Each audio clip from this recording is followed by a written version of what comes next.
All right, so we got a question here from Tom.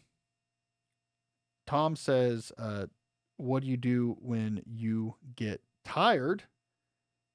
He elaborates, he's extremely good at sticking to time blocking, not going on social media, doing Pomodoro at the beginning of the week, but as the week goes on, I get a bit tired and burnt out, and it's easier and easier to lose focus. I wonder if you can relate at all. Of course not, Tom. Tiredness is equivalent to cowardice. You should be ashamed. Don't do tiredness. No, Tom. Of course, people get tired, and there's two answers to this, right? I mean, one, if you're tired at a given day for whatever reason, sleep, sickness, etc., do less. Do less that day.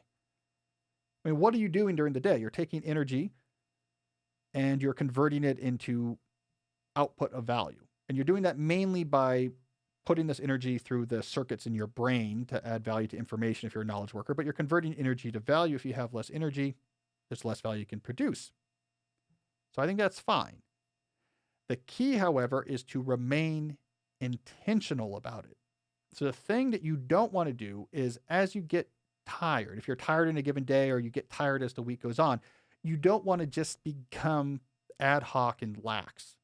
Like, I'm sort of falling off my time block schedule and going down rabbit holes online, and I sort of limp in for a finish on that day or limp in for a finish that week. No, don't do that. If you see your less energy, say, I'm going to work less today, but I'm going to make a plan for this less work day.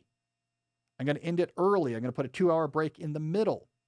I'm going to move things from this week to next week, but I'm still going to stick to the plan. I'm just going to make a plan that better fits my energy. That is the key. That is the key to energy and time management, is intentionality, intentionality, intentionality.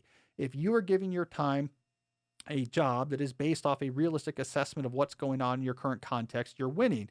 If you are letting other factors in your mind and context just push you around like a leaf on a turbulent stream, you're in trouble.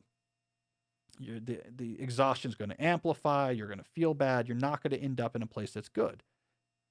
So it's always the best thing to do is to be intentional. And the main point I want to make here, Tom, and I think it's a good one, and I'm glad you asked it. The main point I want to make is that some days you have more energy than others. That means there's less work you can produce, and that's fine. But what I want to see again is a plan that reflects a lower energy day. Here's my lower energy day plan. I finish at 2. I take an hour lunch, or I don't work. I replace this hard thing with an easier thing. Whatever you need to do. So be intentional about it, Tom.